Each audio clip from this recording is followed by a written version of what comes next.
Nesse período de uma bela história, não é exagero dizer que a Embrapa simplesmente revolucionou a atividade no campo. Desenvolveu pesquisas que otimizou o trabalho do produtor e que, no fim das contas, foi capaz de reduzir os custos da operação e mudou o patamar do setor produtivo nacional.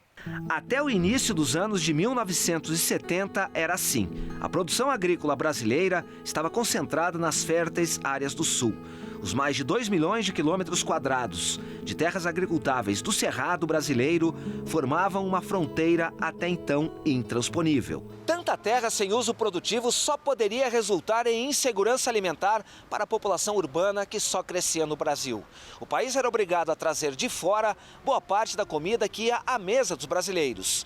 Leite dos Estados Unidos, carne da Europa, feijão do México e por aí vai. Até que em 26 de abril de 1973, uma decisão política iniciou uma verdadeira revolução verde nos campos brasileiros. E o quadro começou a mudar. Em 1973, o governo federal tomou então a decisão acertada de estabelecer a Empresa Brasileira de Pesquisa Agropecuária, que hoje comemora 50 anos, e que se propôs a desenvolver soluções para desenvolver uma agricultura competitiva e sustentável no cinturão tropical do globo. Então foi assim que, ao longo dessas 5 décadas, nós transformamos o Brasil de um país que importava para ser um dos maiores exportadores de fibras, alimentos e bioenergia. Um dos fundadores e ex-presidente da Embrapa, o doutor Eliseu Alves, contou que no início foi preciso qualificar gente para enfrentar o tamanho do desafio. A gente verificou que o que separava os Estados Unidos do resto do mundo era exatamente a quantidade de talentos que existiam dentro da agricultura. Uhum. Agora, isso custa caro, né, doutor Eliseu? Como é que o senhor negociou a ida de tanto pesquisador para fora do Brasil? Mas nós chegamos até a ter 1.000 pesquisadores fora. E a fronteira antes intransponível virou porteira aberta para a explosão produtiva da soja, milho, proteína animal, biocombustível, fibras. O gado zebuíno foi tropicalizado. Nos laboratórios da Embrapa surgiu o girolando, primeira raça de gado sintético do país. Variedades de grãos como milho e trigo foram adaptadas a todos os biomas. 49 unidades de pesquisa foram espalhadas pelo território. Em 1980, aqui nesse laboratório, que fica na unidade da Embrapa Cerrados, no Distrito Federal, foram identificadas 2 bactérias que impulsionaram a produção de soja no Cerrado. Mais tarde, outras 2 bactérias ampliaram o leque.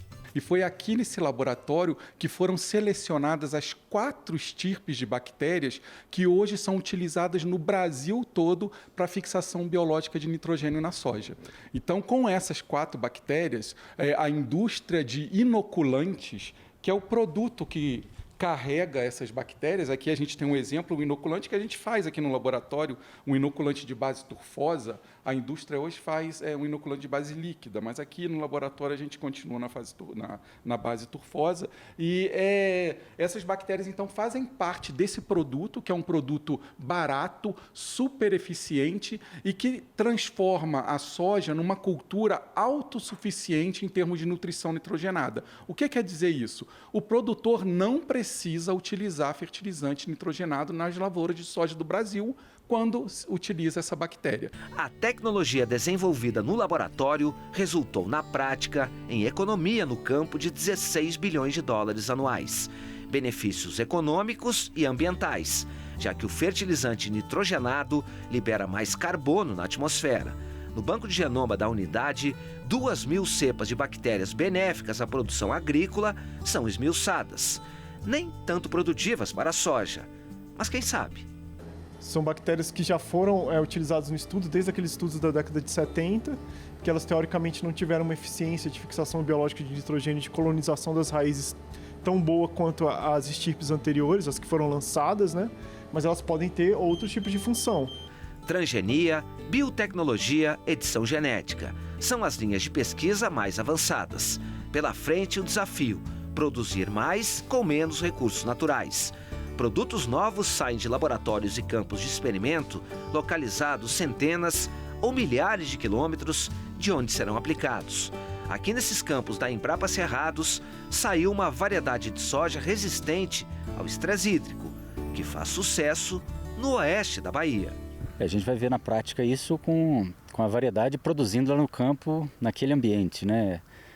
Então, se a gente vai para o Mato Grosso, vai para a Bahia, vai para o Piauí, né? Vai para o Maranhão, qualquer estado do Brasil, provavelmente nós vamos ter soja cultivada hoje.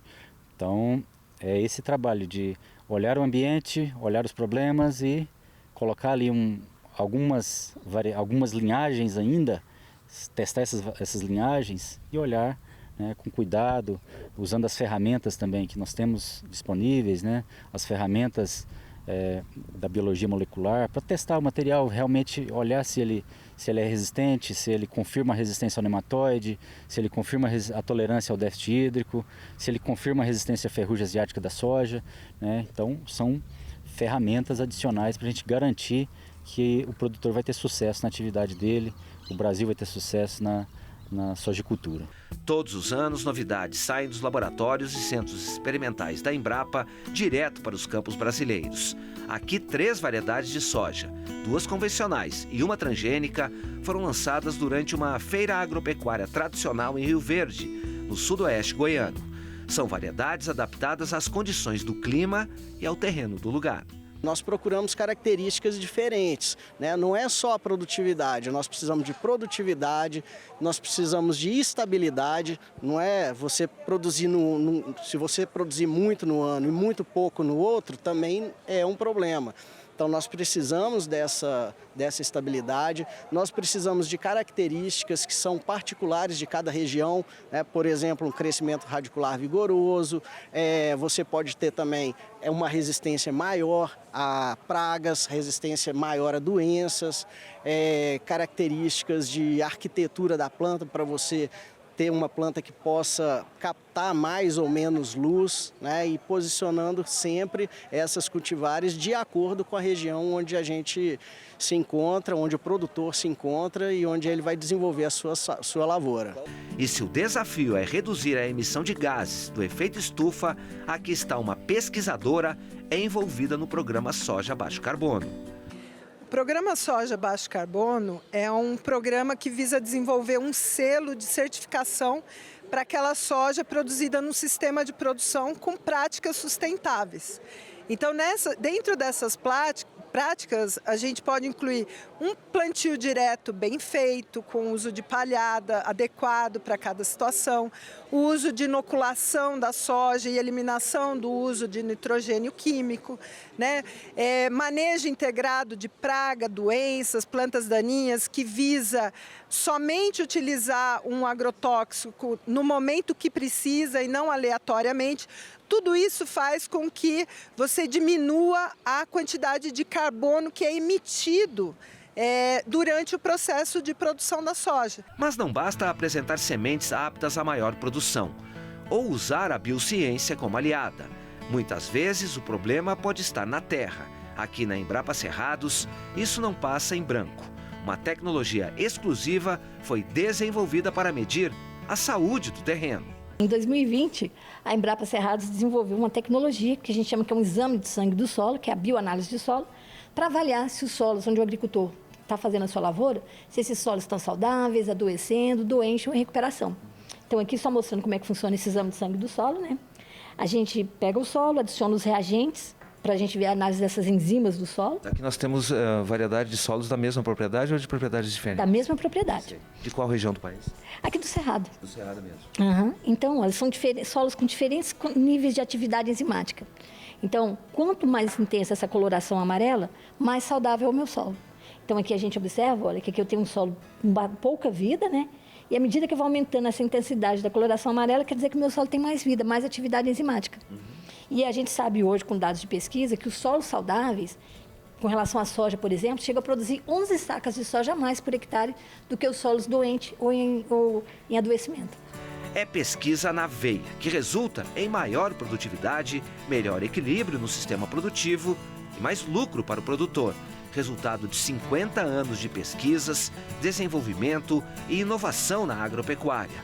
Mas tudo feito com um olho no laboratório e o outro na realidade do produtor. Nós fazemos pesquisa com propósito, nós buscamos, dentro das nossas unidades, entender os problemas da agricultura brasileira e prover soluções para resolver esses problemas. E acho que por isso que chegamos aqui aos 50 anos com uma empresa sólida, moderna, contemporânea e com muito ainda a fazer pelo Brasil.